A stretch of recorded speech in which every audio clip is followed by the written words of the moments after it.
Welcome, Reds, to the 100% United pod. I'm your host, TC, and alongside me, we've got your co-host, Scott. Hello, mate. Not the pod we wanted to be doing today, unfortunately. No, definitely not, but let's get on with it. Yeah. On today's show, we dissect that United performance in Cologne, crashing out of the Europa League at the hands of Sevilla 2-1 on the night. A bitterly disappointing end to what seemed like an endless season for United. I've got to be honest with you, Scott, I hadn't quite comprehended the fact that if it had gone like that, the season was just over like that. It hit me like a ton of bricks. Yeah. I think it first started hitting me after they got their equaliser. I was thinking, bloody hell, this could be the end of the season tonight. And then at the final whistle, it all came crashing down. Yeah, I was having those thoughts before the game. You know, the excitement of a final usually takes that out of you. But, you know, because the final is usually the last game of the season, right? It's very hard. It's very difficult to end your season on a semi-final. Usually got games after that if you do lose in a semi-final. Exactly. Yeah, so I thought yesterday, I was like, Jesus, tonight might be the night, right? And it's unfortunate. And so it came to pass. Yeah. Let's start with a lineup quickly.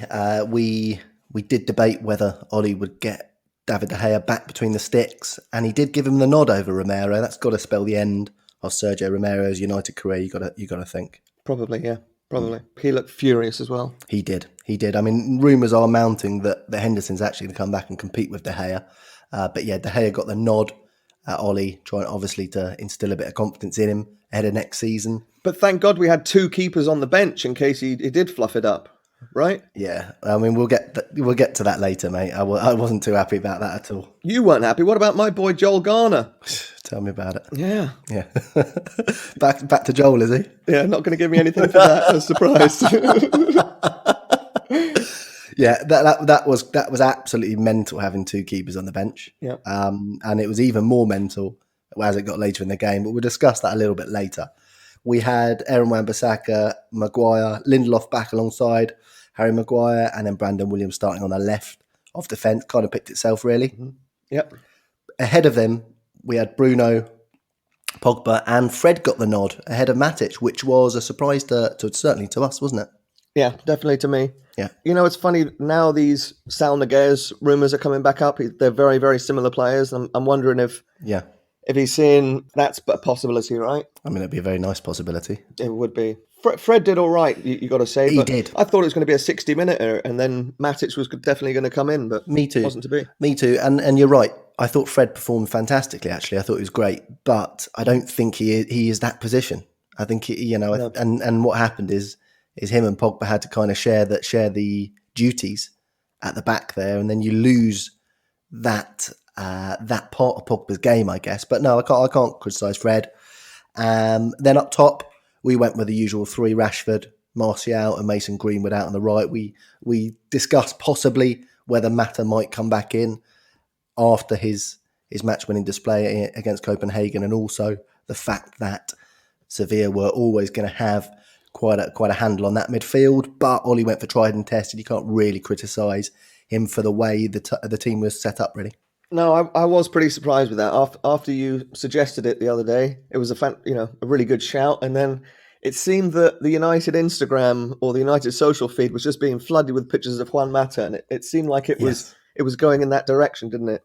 Yeah, I was getting messages from you. I was getting messages from a number of fans saying the exact same thing who listened to the pod, saying, "Oh, yeah, it looks like Mata will start." But yeah, he went for tried and tested, and it would have been a case of realistically moving Greenwood across, wouldn't it, and then dropping Rashford for Mata. You would have thought if you're going to pick one of them, or then dropping Greenwood, would have been pretty harsh out of those front three, I think. So yeah, Ollie went for tried and tested. And look, we started pretty well, didn't we? I thought we had a really good first sort of 10 minutes. Mm-hmm. We looked like we had a decent shape out there, decent energy, and we got a reward after 8-9 minutes as well. Marcus Rashford brought down after he had taken a shot, and Bruno had missed the rebound. Very strange refereeing, wasn't it? I mean, I'm not doubting there was a foul there, but they're very rarely given as penalties. Yeah, it was a pretty bad foul, though. I think maybe 70 minutes in, that would have been a sending off. It was a pretty shocking challenge. Yeah, it was almost the ferociousness off the tackle rather than the mistiming that got the ref to give it, I think. Yeah, I couldn't believe it. I didn't know what he was pointing to. Yeah. Which is crazy. 22 penalties this season. You'd think we'd get used to being awarded them, but I had no idea we were getting one. Yeah, that Bruno Fernandes stepped up back to the old hop. The keeper actually stayed, didn't he? So Bruno did his bit and smashed it into the top corner. Bit of you. Got to say, that's the best one he's taken, right? Well, as I say, the keeper stayed. And so Bruno's not about to just sort of thread it either side of the keeper. He's thinking, right, if you're going to stay, then I'll bang it high, and you're not never getting anywhere near it. Yeah. I mean, the keeper phased him, if anything, and then he just said, well, whatever, I'll stick in the top corner. I mean, if he can do that with playing silly buggers, why doesn't he just do that normally?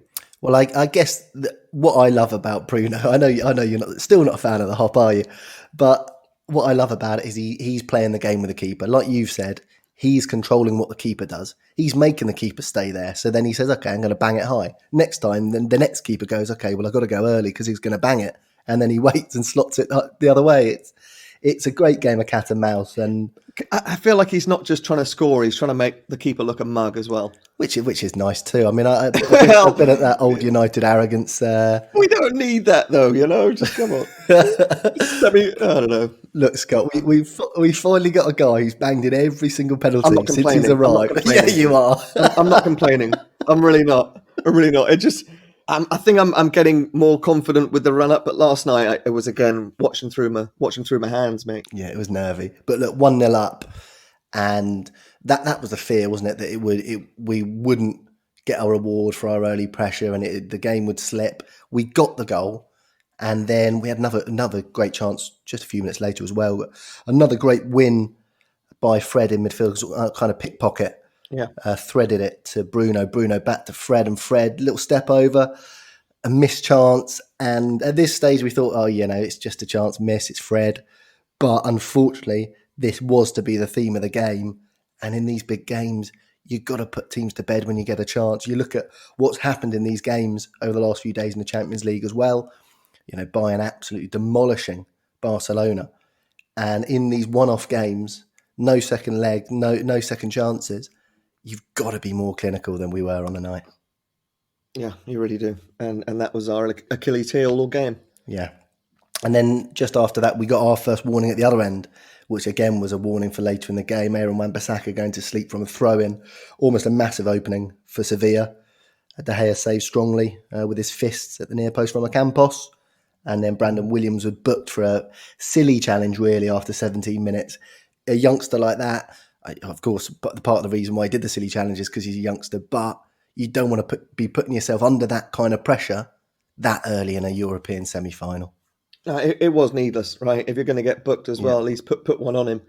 He was going nowhere as well. It was needless. And then you're thinking as well, not just, he's got, 73 minutes or 70 minutes something to play on a booking, but what if the worst happens and he gets sent off? We don't have anyone to play left back.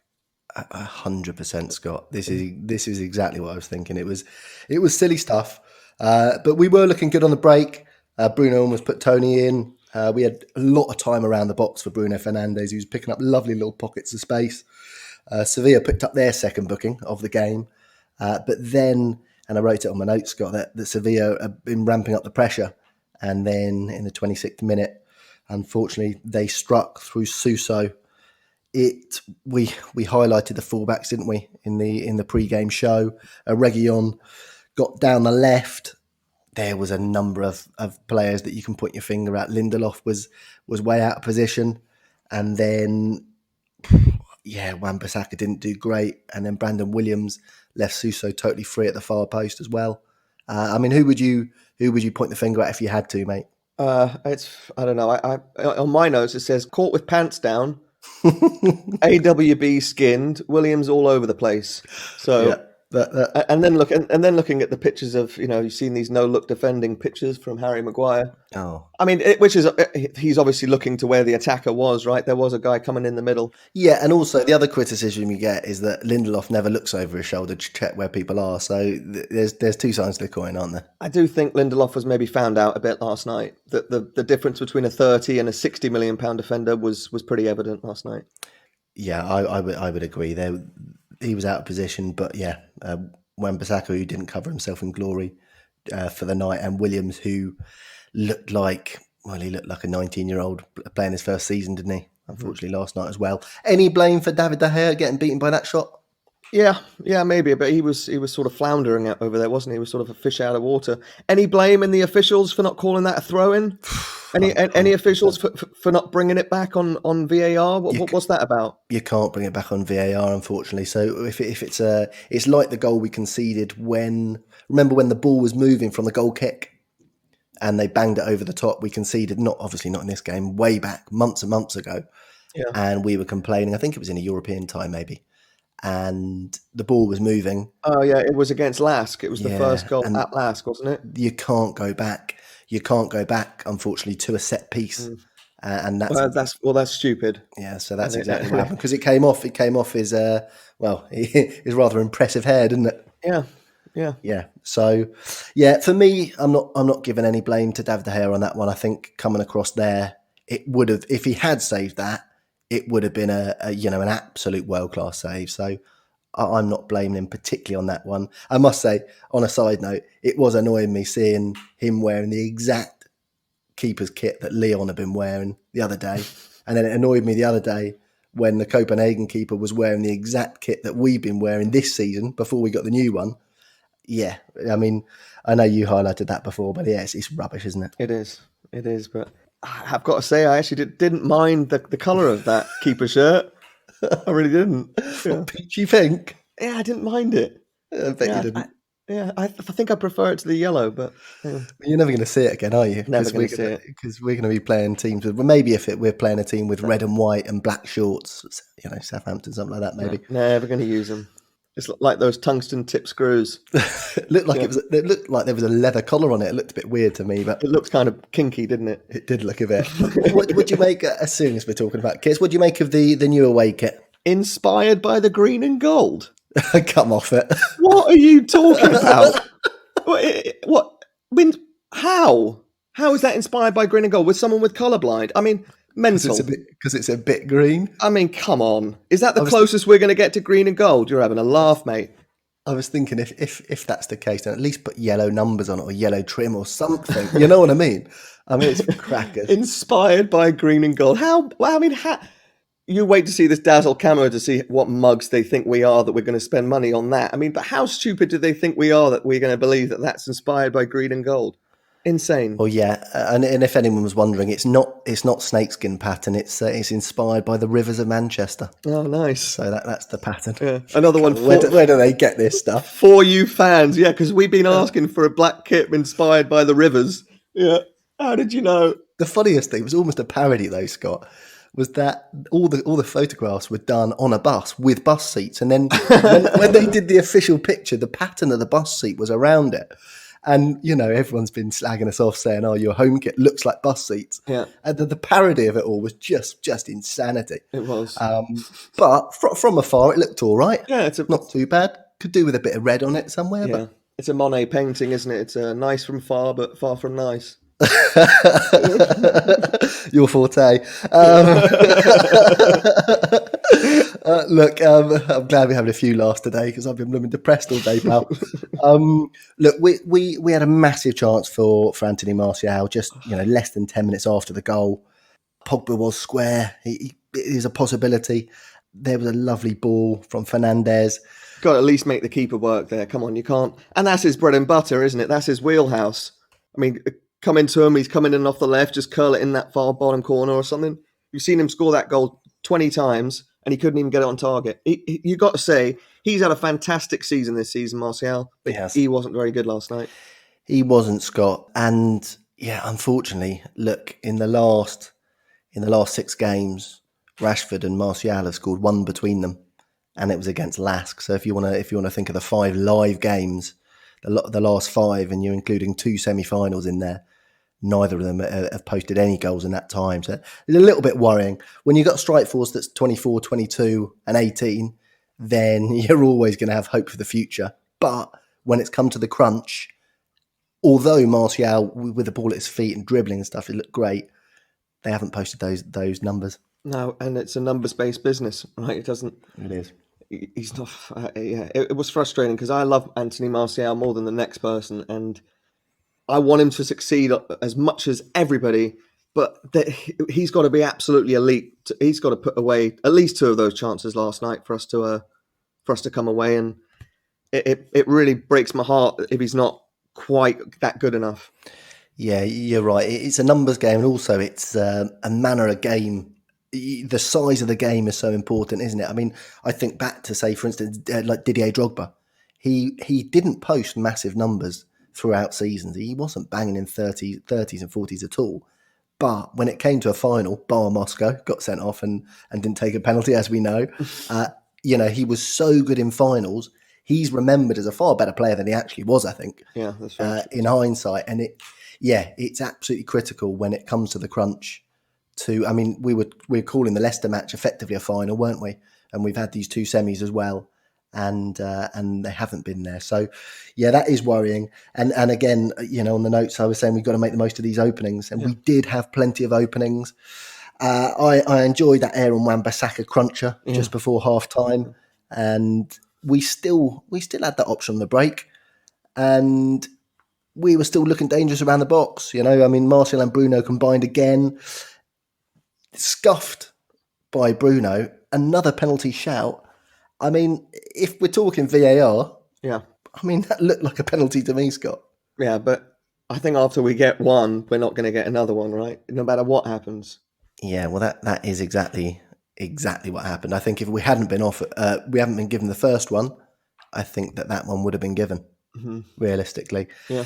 Marcus Rashford had a shot from range, just pulled wide. Bruno had a thumping volley, didn't he? Dear me. Bruno pickpocket in midfield again. Pogba into Bruno. Bruno, did he flick it up to himself and smash it? Something like that, yeah. It was just the right height for the keeper, but I say on another night he could have had a couple as well. Yeah, I thought it just wasn't our night. I hate saying that, but unfortunately there was an element of truth to it. Yeah, it was the kind of thing you'd expect Eric Cantona to do that one. I know he was playing down the comparisons before the game, but that was. But unfortunately, straight at the keeper, and then right on half time, Marcus Rashford broke free. I think it's sort of unfortunately a reflection of how poorly he's been playing recently. That I wasn't having too many high hopes as he broke away, and unfortunately, he kind of cut in and just sort of when he was blocked in the end, but it was hardly a shot he got off, was it?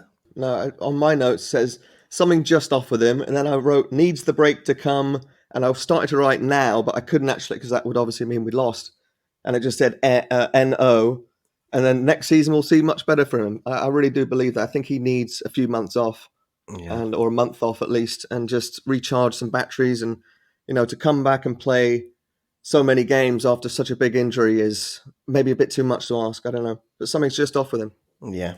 It was, unfortunately. And at halftime we came out after the halftime break with a bit between our teeth. It seemed that Rashford and Martial had switched over temporarily, and we were really going for the juggler here. Greenwood was put in by Fernandes, touch and finish, really unlucky from Mason. Martial was in at the far post, had a shot, then Rashford had a shot blocked as well. Martial had a beautiful bit of control in the box, put into Bruno. That was blocked as well. And then you thought, blooming hell, we've really got to start putting one of these chances away. Yeah. Rashford and Martial seemed to switch back. Yeah, and then Martial stole the ball. 1-2 with Pogba. Keeper saved with his feet. 1-on-1. Martial was in again. Saved and cleared from the goal mouth. Now that was the famous Ollie high press, that one, right? Yeah, we actually did see it. Yeah, we did.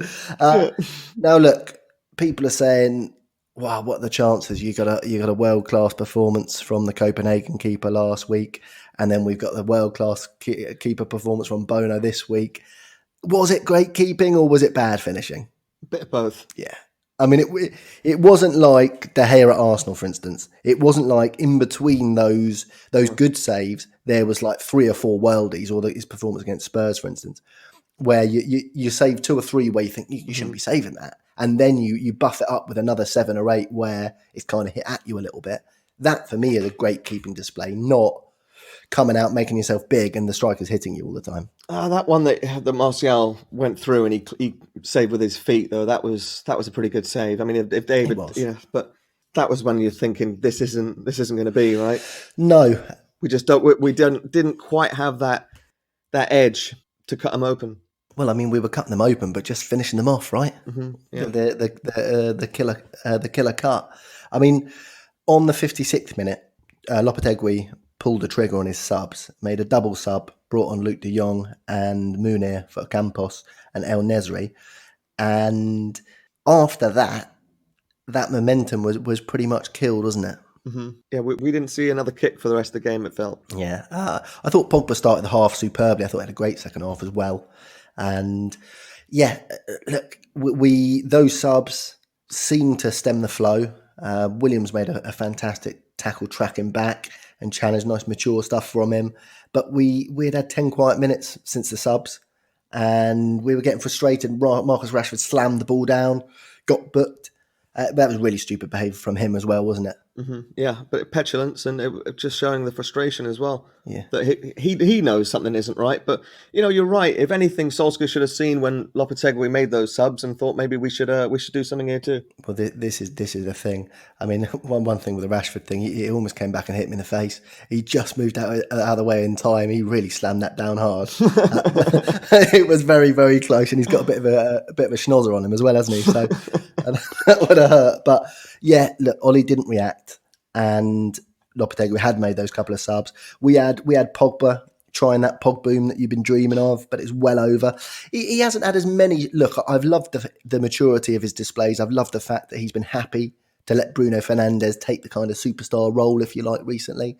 But I'd still like Pogba to make a few more runs into positions and then pull the trigger a few times. He's a little bit gun shy at the moment. He is. You're right. And it felt like around the 60th minute mark, he was sort of the one to grab the game by the scruff of the neck. But, I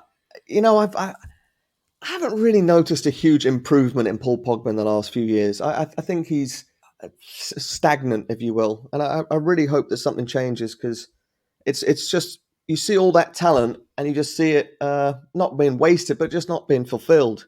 Yeah, well, you're saying he's the same sum of parts that he was when he arrived back. Yeah, more or less. Yeah, certainly nothing better, right? I think that'd be fair. I'd say his attitude at the beginning was better, and then it went down, and it seemed to be better again. That's one thing I would say. Mm-hmm. But I thought he was one of the better players. I thought he did really attempt. He was fantastic last night, but he is our best player. He should be. Yeah, right. Yeah, and look, a team with Pogba and Bruno is going to create a hell of a load of chances, and that is exactly what happened. So, look, Wan-Bissaka had a sort of end of the toe challenge, which put Greenwood in. Could have crossed, maybe not shot. Then Wan-Bissaka conceded a free kick on the edge of our box. Nerves were jangling big time there. Bruno blocked. Rebound blocked as well. Lindelof headed clear again. He did a few decent headed clearance in between his two not so palatable moments. VAR check for the penalty was nervy stuff as well, wasn't it? Because from first look, I thought it was. I kind of knew it had hit his arm, and it comes down to a ref saying, "Well, I mean, it was on target and hit his elbow." Yeah, I actually was pretty surprised that wasn't given. Yeah. I was bricking it. Yeah. Look, 75th minute, there was another Sevilla sub. Vasquez on for Suso. We've still got our starting 11 out there. They've made 3 subs already, and the game's swinging in their favour. I don't know what's going on. I was very worried at this stage, and a few minutes later, it did come to pass. But look, you've got a team that's replaced almost a quarter of their players there, or over a quarter of their outfield players. We're supposedly knackered, and we still got the same 11 out there. Yeah, but came back to the same thing I had last game, that there really wasn't viable options to bring on at the time. Yeah. We just don't. Our bench looks good, but doesn't have the quality that you can bring on a semi-final or a big game and expect them to change the game. And that's what you'd want a sub to do. They can maybe come on and influence it and have a say in something, but they ain't coming on and changing the game. Yeah, I mean, I don't entirely agree. Let's leave it to when we make the subs, and we'll discuss that a little bit more, because I think that is a topic that needs to be discussed. But as I say, they did score 3 minutes later. I mean, we almost hit them on the break. Tony was hacked down. They broke. Bruno and Fred got back superbly together. Greenwood had a long range and the keeper almost chucked it in. I was thinking he was going to give us a lovely United gift there. Then they did strike on the 78th. The switch play caught us again, and it caught us all night, actually. Big crossfield ball, and then we looked outnumbered straight away. Look, where do we go from here? There was Brandon Williams let Navas cross it in. Wan-Bissaka and Lindelof had Luke de Jong, the former Newcastle flop, sandwiched in between them, and he had a blooming tap inside the 6-yard box. It was balmy defending. Yeah, it was impossible to watch this. He saw it coming a mile off. Yeah, and it was more painful than the first one. Yeah, which was tough because you just saw it coming a mile off. You saw Luke de Jong screaming there in the middle, begging us, man. It was insanity. We had obviously Williams out on Navas, could have blocked the cross, and then we had 3 guys in the middle. You've got Maguire, you've got Lindelof, you've got Wan-Bissaka. Who are you pointing the finger at there, mate? You've got Wan-Bissaka was pretty close to him, but you've got one striker in the box, and you've got both your centre backs in there. Whose man was that? I would actually say a bit of both. I think it was probably supposed to be Lindelof's man, but when he's facing the other way, can't see him, that he's got a bit of space behind him. Then I think it's got to be on Wan-Bissaka to go forward, and actually he sees the danger, right? He's got to be the one to go up and close De Jong down, or at least make him work for it, right? Not just get a tap in. Yeah, it was a bit of both. Lindelof should have been closer to him, but once Wan-Bissaka realised that he wasn't, he had to close him down. But it was just a category of errors, wasn't it? It was. I mean, for me, it's on Lindelof. I think when you got a cross coming at you, and the striker's knocked it in with his feet, it's not like it's come way high over Lindelof and he couldn't get it. And I think if Wan-Bissaka chases him in, and then Lindelof gets a touch on it, and it falls to someone on the edge of the box, and Wan-Bissaka's not there, we say, well, he shouldn't have been pulled in. That's not his man. For me, it's on Lindelof, that one. I think Brandon Williams could have done better.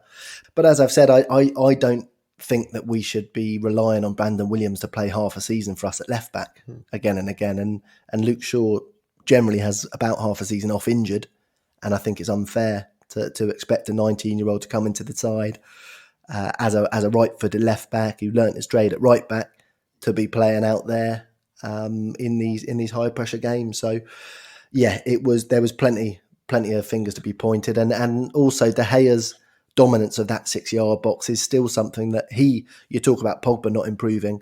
That's one thing that De Gea never improved is his communication in terms of marshalling that 6-yard box and penalty box, and in terms of coming out and getting his fist on things when they're in his 6-yard box too. Yeah, but you saw when I think it's around 49, 50 minutes when Martial had that chance, then Bruno had that shot, and the Sevilla players were just chucking themselves in front of it, right? It was all hands on deck for them. And then here we are, 10 minutes to go, 1-1, and we were regimented in our zonal marking, and it didn't seem like we had the same urge, the same passion, and the same will to win that they did. Because they're chucking themselves in front of shots 40 minutes or half an hour earlier. Yeah. And here we are 10 minutes late, 10 minutes to go. You'd think just do anything, right? To stop this cross coming in. I don't care if you get pulled away or what have you. And it was passive, wasn't it? It was passive. It was so passive. Yeah. It was exhausting. It was exhausted defending. Yeah. And you know what, Scott, you reminded me after we did score our goal, we invited them onto us. Again, that passive nature of this team, where we got the goal in front, and then we're kind of, we're fine now. And then after half time, we'd obviously been given a talk. 10 minutes, we gave it a whirl, didn't happen, and then we sort of reverted, went back into our shells again. So yeah, not good signs when you've got a European final waiting for you, and it's just too easy, wasn't it? Just too easy. Yeah, it was. Unfortunately, look, we had a penalty shout just after from Bruno Fernandes. They waved that away on VAR in about 5 seconds. I've never seen such a quick decision. Unbelievable, isn't it? Told you, for not getting them. Incredible stuff. And then Maguire was booked. I was getting really worried. And then let's have a chat about the subs. 87th minute. Now, we've had a giggle before about Ollie and his well, I mean, he just doesn't pull the trigger early on his subs, does he? I mean, Ollie wouldn't have got a minute if he played for himself, would he? Yeah, so true. It's so true. It's like how many goals would he have scored if Fergie was bringing him on the 87th minute? You're so right. I didn't even think about that. He would definitely have gone to Spurs that year. You're never playing me. I'm off. It's bonkers. So yeah, 87th minute, and he brings on Timothy Fosu-Mensah for Brandon Williams. Now, Williams wasn't playing great, but he brings on Fosu-Mensah, who's not exactly the attacking oracle of the game. He brings on Mata for Rashford. Rashford was not playing great, and he brought on Danny James as well. Now, Scott, I mean, no Igalo coming on at all. You've got 3 minutes to go. And can I just make one point? We've had Tahith Chong come off the bench and play left back, attacking left back, a couple of weeks back. He's been on the bench against Copenhagen. And then 2 days before this game, you see him on his bike in his Werder Bremen training kit. We haven't even sorted out a contract for him. He's tottering into training with Werder Bremen.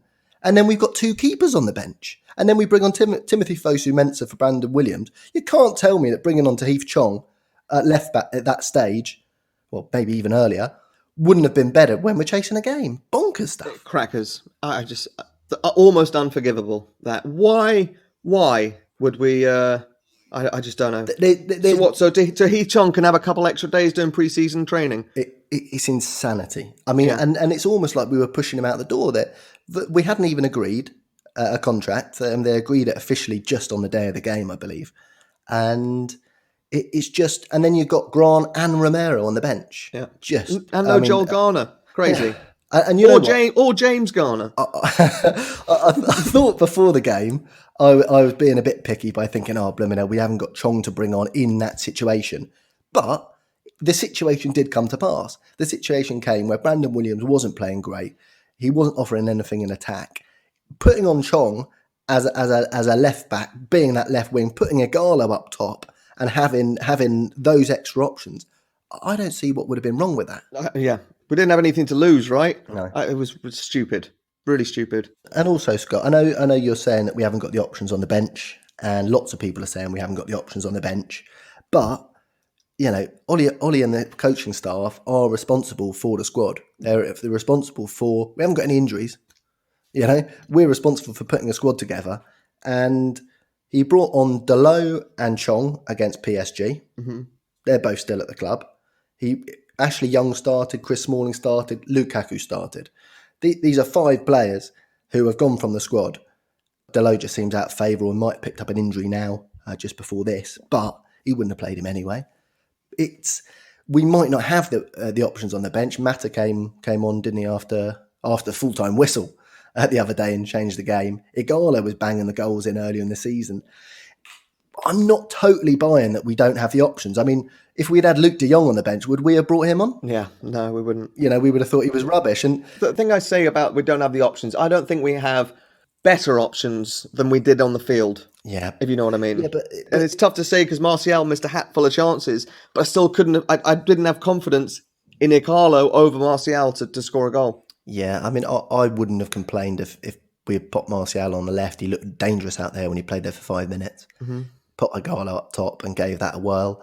Look, we've seen it time and time again, a player who is not, you know, an absolute world beater, but coming off the bench, he changes things. And like I say, this is Ollie's blooming MO. Yeah. This is what Ollie made his career on. And bringing them on 3 minutes before the end as well.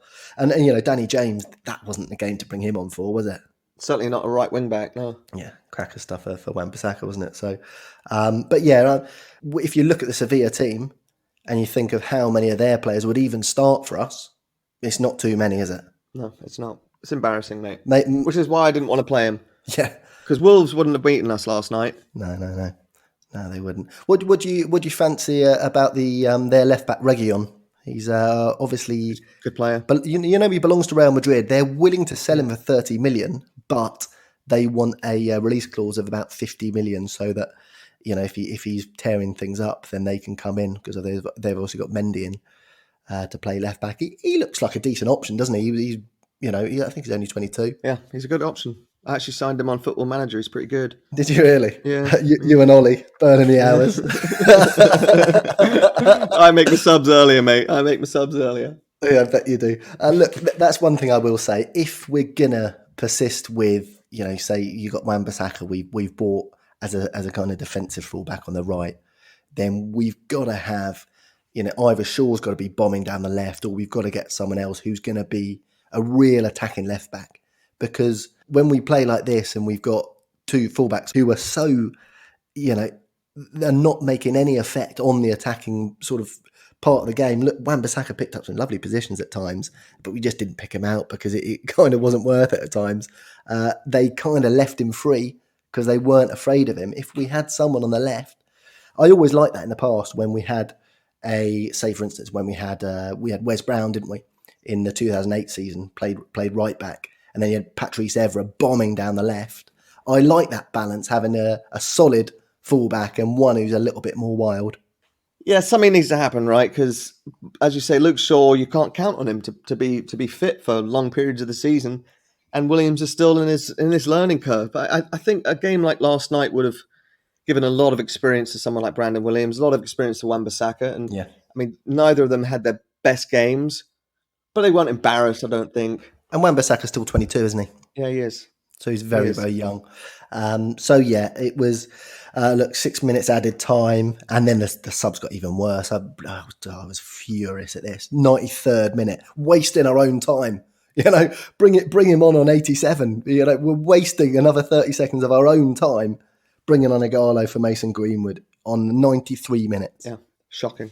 That is shocking, Scott. Yeah. It is. I know we've had a giggle about it before, but that, in a European semi-final, when their coach is tweaking things, changing things, and you know what? When the things were going badly, yeah, sure, we switched Rashford and Martial for a little bit, 5 minutes really, but you don't see big tactical changes, do you? You don't see Ollie in the start. Plan B. No, and and even just tweaking positions here and there, it really does seem like. And look, I love what Ollie's done in terms of the spirit of this team and in terms of the feel good factor around the club. But it does really seem that that 11 gets sent onto the field with a kind of plan, and then if it doesn't go right, he kind of just waits for it to go right. Yeah, he doesn't have he has the plan B of putting 5 at the back and closing up sharp, parking the bus, if you will. Yeah. But in order to get more out of the game, he doesn't quite have it. You're right. No. And all Fergie used to do was just look. A look used to do it for Fergie, right? Yeah. Or coming down to the touchline and giving some screaming. You see him sitting there looking at his iPad as well. That kind of wound me up as well. I mean, when he made the first batch of subs, you'd think, why not make a sub and chuck Maguire up top. Tell him not to head it at the goal. Just do knockdowns. Because if he heads it at the goal, he's not going to score. We've worked that out already, right? But just do knockdowns. Just try and find someone, do a knockdown, cause some havoc. I'd much rather that than have blooming. I mean, Daniel James had a Timothy Fosu-Mensah actually whipped in a decent cross, didn't he? And Danny James didn't even take a gamble. Didn't even go for it. Didn't chuck anything at it. What was that, man? What was that? Come on. But yeah, that's what I'm talking about. Passion. Chuck everything you got at it and miss it. Right, do a Gaz in 96. Chuck everything you got at it. Oh, yeah. Didn't even bother. No, he didn't. And then, Sevilla almost cut us on the break. I was thinking, oh, God, here we go. Salt for the wound. Harry Maguire got in there to block. And that was it, mate. Season over with 5 days to go. And, really, really hard one to take, wasn't it? Yeah, really tough. But... I kind of saw it coming, and not just a defeat that it was unveiling in front of our eyes for an hour. I think the first 20 minutes of the second half, we really, as Scholesy said, we needed to do something. We needed to score 1 or 2, but the first half, mate, the second half of the first half, if anything, we maybe haven't adapted well to the drinks breaks being stopped, right? We sort of feel like we've got a break after 20 minutes and we can go for it. It felt like we were passengers for the last 20 minutes of both halves. Absolutely superb point, Scott. I meant to mention that when we're going through the big moments of the game. A drinks break would have been perfect, wouldn't it? Mm-hmm. In this game, it is exactly what we needed. And you're right, we kind of did get used to that a little bit in terms of energy, in terms of being able to rejig things, because Ollie doesn't seem to like to rejig things from the touchline. But when the players come over, you've got to say a few things, and then and then that message is passed on. Yeah, it's a shame. Yeah. Look, we've had 46 shots in the last 2 games, 21 on target, and we banned in 2 penalties. That's strike force. Of course, I would say out of the 3, you've had Mason Greenwood put the ball in the net, looked dangerous. Did you think that they they had flagged him up as the danger man, amazingly, at 18 years old. They seemed to have a game plan to really get two people on him, one on the left, one on the right, every time he got the ball. Yeah, he was being double teamed for sure. He was. But on current form, I kind of agree with it. Yeah, absolutely. Absolutely. Yeah, so all those shots. And one thing I did notice actually is that since the start of the lockdown, since lockdown finished and we've come back, so since the Spurs game, we've only scored 2 goals that have come from outside people playing in those front 4 positions. So that's 14 games. And we had the Harry Maguire goal, which was late on against Norwich in the Cup. When he was playing centre forward. Yes, well, exactly. And then we had Paul Pogba, who scored against Villa. Yeah. And apart from that, so, we've talked about Rashford and Martial's goals drying up. It's something we've got to improve on, his goals from the rest of the team. Yeah, and a few other players need to pitch in. You're absolutely right. They really Fullback needs to score every now and then. Yeah. And Pogba needs to, a couple of seasons ago, Paul Pogba scoring 15 goals. This season he scored 1. And we're not mentioning anything. Yeah, and Maguire again got his head on 2 corners and the same old nonsense. I just, when I look at our set pieces, we've conceded a good portion of goals from set pieces. When you look at the stats of open play, counter attack, open play wise, we haven't conceded so many goals if you look at the stats. But from set pieces, we have conceded a bucket load, and from set pieces. Yeah, it's just back to the same old stuff. When Bruno first came in, he was finding his man, and it looked like we were gonna, we had that goal, didn't we? Maguire scored from a Bruno corner against Chelsea, was it? Yeah. And then it's just gone back to the same old nonsense where when we have a corner, it's not even worth getting out your seat. It's not, is it? No. Look, 53% possession for them, 47 for us, and 9 shots to our 20, 3 on target for them. They scored 2, of course, to 7 of ours on target. 3 corners to them, 4 to us, 13 fouls to our 17. You've got, of course, you look at the shots and whatnot. We expected it to be a close one. You predicted 1-0, I predicted 2-1. The other way around, unfortunately. Yeah, they kind of did a job on us, unfortunately, didn't they? Yeah, and they were surgical precision, right? They knew exactly what they were doing and they did it well. Yeah. Look, mate, not the greatest one to choose, but you got man of the match for me. Yeah, I'm gonna have to say Bruno. Yeah. Scoring the penalty, huge pressure, scoring the best penalty he scored all year, but was probably the most attacking threat we had, I thought. Yeah, I thought. And the little one for Fred. I thought Fred put in a good shift. Yeah, I would second that. I think Bruno tried everything he could. What did you think of him tearing Lindelof a new one after that second goal? Loved it. It was good, wasn't it? Loved it. Yeah, I've got no problem with it. What's the problem? No, neither do I. And he should go and work with Roy Keane. You'd be screamed at a lot worse than that. Yeah, he said, look, it's a normal thing after the game.